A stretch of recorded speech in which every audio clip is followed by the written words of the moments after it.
நீதி என்பதும் நேர்மை என்பதும் விழியில்லா மனிதனுக்கும் ஒளிகாட்டும் வழியாக இருக்க வேணுண்டா. நீதி என்பதும் நேர்மை என்பதும் விழியில்லா மனிதனுக்கும் ஒளிகாட்டும் வழியாக இருக்க வேணுண்டா. அது விழியுள்ள மனிதனையோ இருளிலே தள்ளிவிட்டு அவனும் வழி தேட கூடாதடா. அது விழியுள்ள மனிதனையோ இருளிலே தள்ளிவிட்டு அவனோ வழி தேட கூடாதுடா.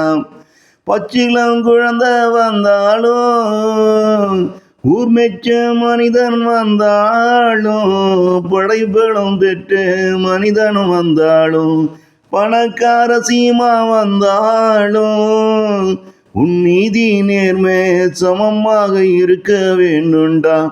நீயோ சரித்திரந்தான் படைக்க வேண்டுண்டா.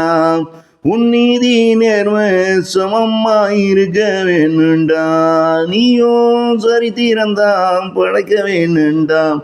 நீதி என்பதோ நேர்மை என்பதோ விழியில்லா மனிதனுக்கும் ஒளிகாட்டும் வழியாக இருக்க வேண்டுண்டாம்.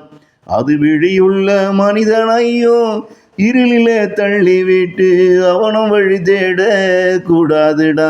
அது விழியுள்ள மனிதனையோ இருளிலே தள்ளிவிட்டு அவனோ இங்கே வழி தேட கூடாதுடா.